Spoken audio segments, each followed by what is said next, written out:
Najaf Ashraf میں ایک خاتون ایک دیہات سے آتی تھی، وہ اپنا مصلی بچھا کر حجاب میں بیٹھ جاتی تھی، لوگ اپنے ان کے پاس جا کے استخارے رکھتے تھے سامنے کے، تسبیح کا دانہ نکال کے کہتی تھی کہ آج تم نے جو یہ نیت کی ہے تو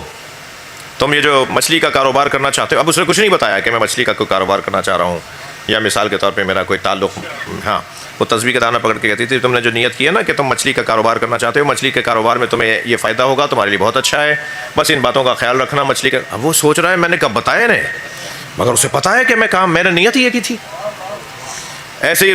دوسرے کا میرا تو کہتی نیت کرو تو تسبیح کا دانہ نکال کے تسبیح کا ایک دانہ نکال کے کہتی تھی کہ جو تم نے کل وہاں جانے کا ارادہ کیا راستے میں حادثہ ہو سکتا ہے، اور اگر جاؤ تو ایسی سواری لینا، یہ والی سواری جو تم نے سوچی ہوئی ہے یہ سواری پہ نہیں جاؤ گے حادثہ ہو جائے۔ اب وہ سوچ رہا ہے میں نے کب بتایا نا کہ میں کہاں جا رہا ہوں، اور بات وہ صحیح کر رہی ہیں۔ اللہ کچھ لوگوں کو ایک دم ایسا مقام دیتا ہے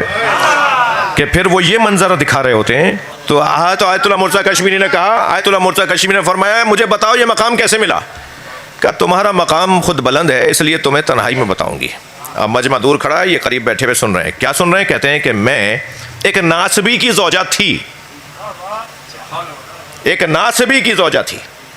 ہر مرتبہ مجلس سے لوٹنے پر مجھے تازیانوں کا سامنا ہوتا تھا۔ میں ذکر حسین میں جاتی تھی، میں مجلس عزا میں جاتی تھی، اور میرا شوہر جب میں گھر میں لوٹتی تھی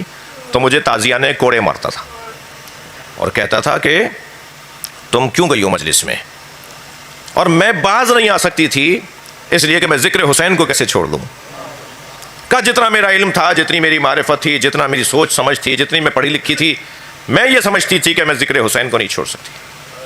اور مجھے ہر مرتبہ اہل بیت کا ذکر سننے پر تازیانوں کا سامنا ہوتا تھا۔ ایک مرتبہ عاشور کے دن جب میں حضرت عباس کو سلام کرنے گئی اور واپس آئی تو مجھے اتنا مارا گیا، اور مار کے مجھے کہا کہ جاؤ عباس کے پاس چلی جاؤ۔ تو میں گئی، مجھے نکال دیا میرے شوہر نے، اور میں گئی حضرت عباس کی زری کو جا کے میں نے پکڑا، اور میں نے زری پکڑ کے روتے ہوئے کہا کہ مولا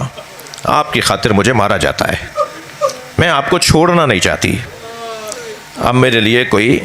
رستہ بتائیں کہ میں کیسے جیوں گی۔ کہتی ہے کہ میں رو رہی تھی، مجھے اونگ آئی، اس اونگ میں نے حضرت عباس کو دیکھا، حضرت نے مجھے تسبیح دی اور فرمایا یہ تسبیح لو، تم تسبیح کا دانہ